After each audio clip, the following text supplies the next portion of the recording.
Esta semana, fomos surpreendidos com a história do menino Henry, que após um mês de investigações, a polícia do Rio de Janeiro reuniu indícios suficientes para mandar prender o padrasto e a mãe do menino de 4 anos, agredido até a morte no apartamento onde vivia o casal, na Barra da Tijuca. A perícia técnica foi fundamental, que detalhou o histórico de violência contra as crianças do vereador Dr. Jairinho e as evidências que Monique Medeiros, a mãe do garoto, tinha pleno conhecimento dos maus tratos sofridos pelo filho.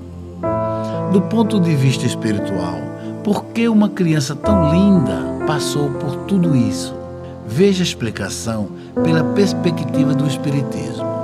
Desde cedo, a gente aprendeu que a Terra é um planeta de prova e expiações. E nesse caso, os espíritos que nela reencarnam são em sua maioria imperfeitos e sujeitos a cometer erros. Nesse tipo de planeta, o mal quase sempre predomina sobre o bem. Ao lado de pessoas de boa índole, há indivíduos de natureza perversa.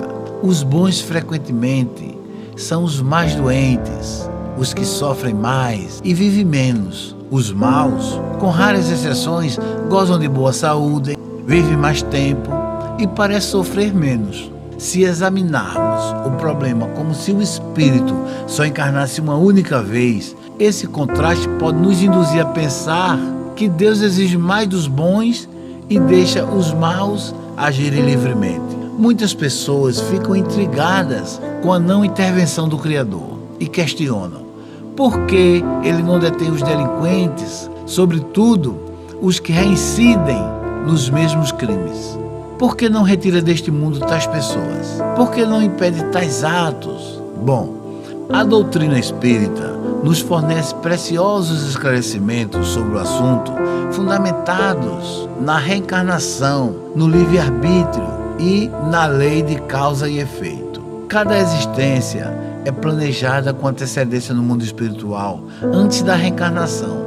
A duração da existência, tipo saúde, doenças mais sérias, riqueza, pobreza, fazem parte do planejamento. E todos os espíritos reencarnam com o objetivo de progredir, de só fazer o bem e de resgatar as dívidas contraídas com outras existências. Ninguém vem à Terra para fazer o mal. Depois de reencarnados, os espíritos conservam o livre-arbítrio. Podem desviar-se dos rumos traçados no mundo espiritual, podem desviar-se para o caminho do mal. Os espíritos mais imperfeitos correm maior risco de cometer tais desvios. Deus não intervém, deixa que suas leis se cumpram no momento oportuno. A prosperidade do mal não é senão momentânea, e se ele não espia hoje, espiará amanhã, ao passo que aquele que sofre está espiando o passado. Evangelho segundo o Espiritismo, capítulo 5, item 6. Fica claro, pois, que o próprio Espírito, utilizando o livre-arbítrio que Deus concede a todos, traça a sua trajetória de deslizes e crimes hoje, e grandes sofrimentos no futuro, ou de aprendizado, lutas e sofrimentos hoje e felicidade no futuro. De acordo com as instruções do Livro dos Espíritos, questões 197, 198, 199, o espírito da criança não é infantil, e sim reencarnação de espírito que já teve outras existências na Terra ou em outros mundos equivalentes. Vejamos o que diz o Livro dos Espíritos, na questão 199. Por que tão frequente a vida se interrompe na infância? Resposta: a curta duração da vida da criança pode representar para o espírito que a animava o complemento de existência anteriormente interrompida antes do momento em que deveria terminar a sua morte. Não raro, constitui provação ou expiação para os pais. Resumindo, a morte deveria ser um assunto recorrente. A gente deveria conversar sobre a morte o tempo todo, com todo mundo. A gente tem um receio da morte, um certo medo, enfim. A gente evita e faz de conta que não vai acontecer, mas acontece. Então, por que a gente tem medo da morte e evita falar isso? Na visão do Espiritismo, Deus nos colocou alguns receios para que nos mantenhamos à vida, porque senão na primeira dificuldade dizia: vou sair daqui, vou me matar. Então, o apego à vida é importante para que passemos pelas experiências que precisamos passar durante o encarne. Normalmente a gente fala: que pena, ela perdeu um filho. Não, ela não perdeu nada. Santo Agostinho falava: não há perda. Se você viveu bem com aquela pessoa durante aquele tempo, foi um ganho, não há morte antes da hora, não há bala perdida. A hora é certa, para tudo há uma razão.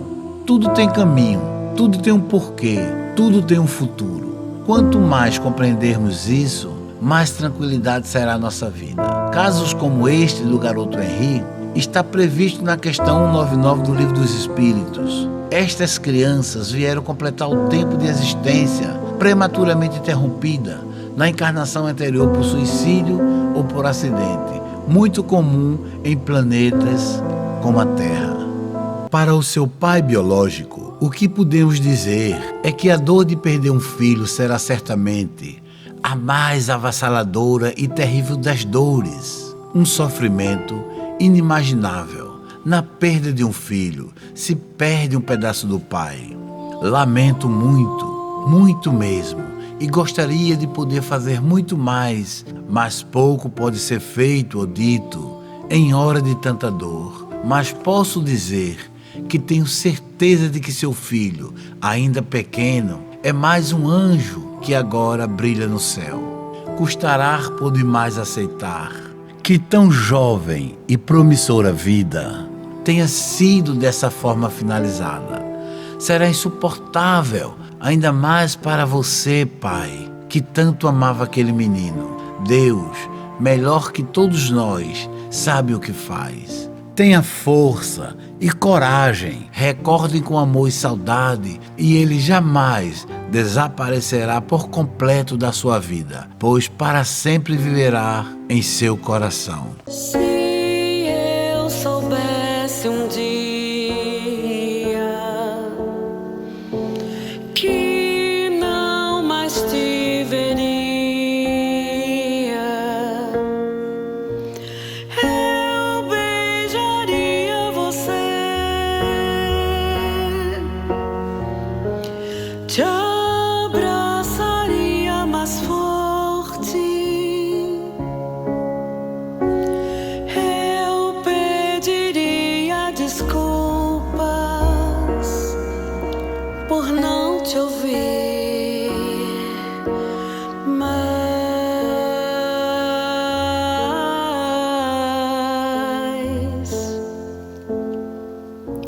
se eu soubesse um dia que não mais te veria, eu beijaria você, te abraçaria mais forte, eu pediria desculpas por não te ouvir, mas se eu soubesse que nunca mais ouviria tua voz, eu gravaria cada momento só pra rever depois, ao invés de deixar você partir sem saber o quanto eu te amava, mas eu não demonstrava, eu só dei conta depois que não pensei em nós dois.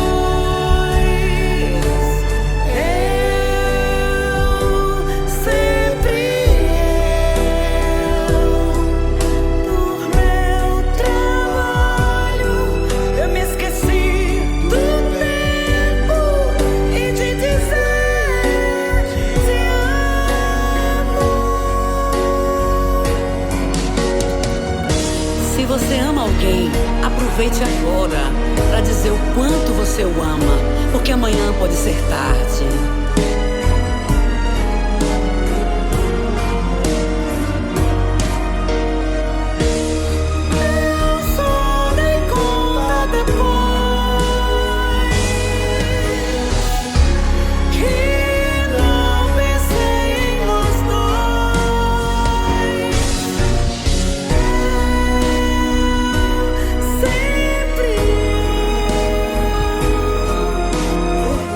Trabalho, eu me esqueci do